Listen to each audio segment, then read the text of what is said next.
Chicos, buenos días, gusto de saludarles. Gracias por permitirnos llegar hasta la comodidad de su hogar. Continuando con nuestros temas en física, vimos la semana anterior cómo trabajar con los circuitos en serie. Hoy le vamos a dar continuidad a los circuitos en paralelo. Y poco a poco pues vamos a ir entendiendo y comprendiendo cómo funciona la electricidad a través de estos conectores. Circuitos en paralelo. El voltaje total aplicado al circuito de la figura siguiente es de 12 voltios y los resistores R1, R2 y R3 son respectivamente 4 ohmios, 3 ohmios y 6 ohmios. Determine entonces la resistencia equivalente del circuito primero y luego determine qué corriente pasa a través de cada resistor. La mejor manera de resolver este tipo de problemas que contiene tanto resistencias en serie como en paralelo es separando el circuito en partes hasta su forma más sencilla. Vamos a apreciarlo en las siguientes imágenes de los circuitos. Tengo acá el circuito de 12 voltios y las resistencias. Veo que la resistencia 2 está en paralelo con la resistencia 3, que la resistencia 1 puede estar en serie con la resistencia 2 o con la resistencia 3. Pero para que eso sea más sencillo, voy a utilizar los mismos 12 voltios, la resistencia 1 y a una resistencia que voy a crear que le llamaré resistencia efectiva. Y luego me quedará una expresión como un circuito en serie.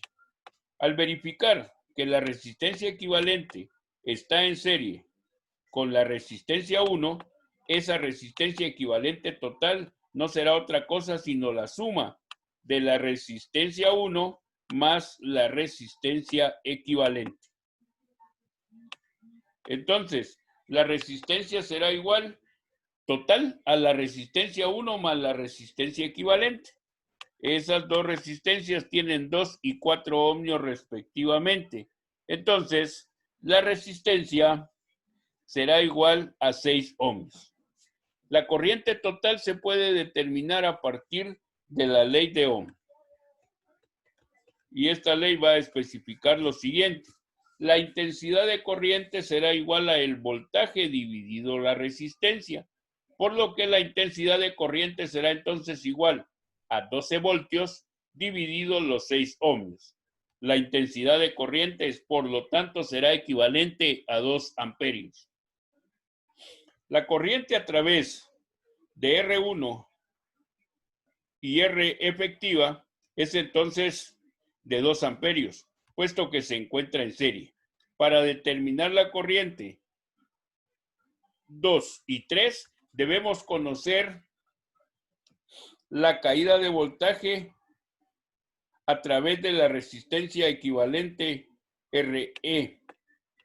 Entonces, el voltaje equivalente será igual a la intensidad de corriente por la resistencia equivalente. El voltaje será entonces igual a 2 amperios multiplicados por 2 ohmios.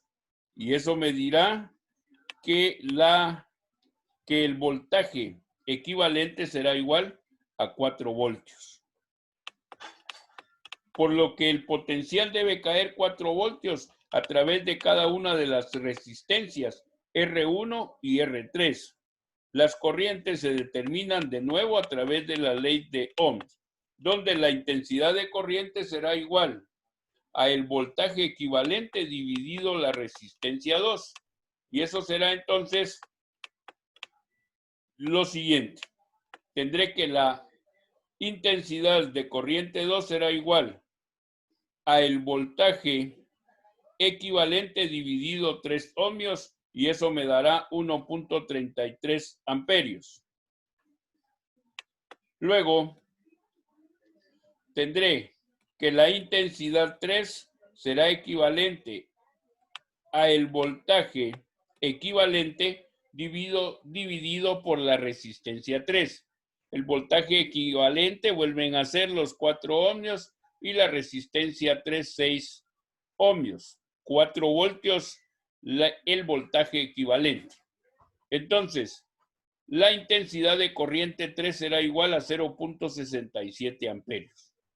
Podemos finalmente apreciar lo siguiente, y es el hecho de que la intensidad de corriente 2 más la intensidad de corriente 3 será igual a 2 amperios,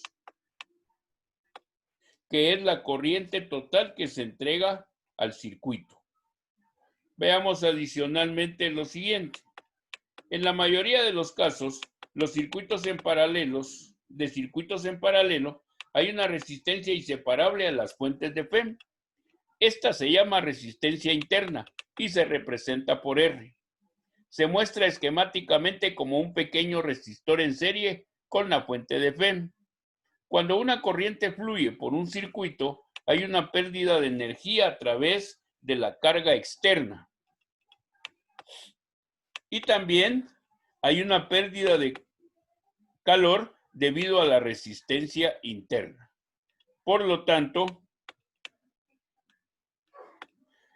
por consiguiente, el voltaje real entre las terminales de una fuente de fuerza electromotriz con una resistencia interna se expresan de la siguiente manera. El voltaje total será igual a la fuerza electromotriz menos la intensidad de corriente por la resistencia interna. Esto quiere decir que el voltaje entonces va a ser igual a la intensidad de corriente por la resistencia, y la ecuación puede reescribirse de la siguiente manera. El voltaje total será igual a la intensidad de corriente por la resistencia L. Esto será equivalente a la fuerza electromotriz menos la intensidad de corriente por la resistencia interna. Y despejando la intensidad de corriente en la ecuación, tendremos lo siguiente. La intensidad de corriente será igual a la fuerza electromotriz dividido la resistencia L más la resistencia interna. La corriente de un circuito simple que contiene una sola fuente de FEM es igual a la fuerza electromotriz dividida entre la resistencia total del circuito, incluyendo la resistencia interna. Por ejemplo, una resistencia de carga de 8 ohmios se conecta a una batería cuya resistencia interna es de 0.2 ohmios. Si la fuerza electromotriz de la batería es de 12 voltios, ¿qué corriente se suministra a la carga?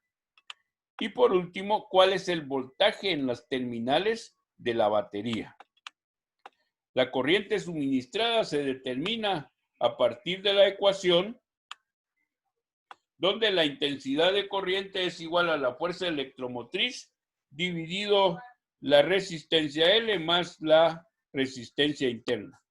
Entonces, la fuerza electromotriz es de 12 voltios dividido 8 ohmios de la resistencia normal más 0.2 de ohmios de la resistencia interna. Eso dividido me da como resultado 1.46 amperios. El voltaje en las terminales será el siguiente. El voltaje total será igual a la fuerza electromotriz menos la intensidad de corriente por la resistencia. Y tendremos entonces lo siguiente. El voltaje total será igual a 12 voltios menos 1.46 amperios por 0.2 ohmios. Y eso me dirá entonces que el voltaje total será igual a 12 voltios menos 0.292 voltios, por lo que el voltaje total será equivalente a 11.7 voltios. Eso me permite conocer entonces la forma específica como la corriente puede manejarse. Como comprobación, podemos calcular la caída de voltaje a través de la resistencia L. Y esto será igual el voltaje total a la intensidad de corriente multiplicado por la resistencia L. Y esto será 146 voltios por 8 ohmios. Y me dará entonces 11.7 voltios. De esa manera, puedo yo verificar que la caída de voltaje a través de la resistencia va a ser siempre la misma.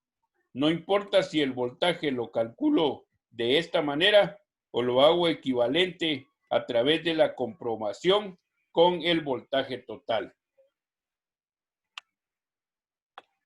Chicos, de mi parte esto será todo el día de hoy. Es realmente un gusto poder trabajar con ustedes e ir profundizando un poquito los conocimientos en cuanto a los conceptos de las cargas eléctricas. Será un gusto poder volver a conversar con ustedes en un futuro no muy lejano. Mientras tanto, gracias por permitirnos llegar hasta sus hogares. Nos vemos el próximo día. Que la pasen bien.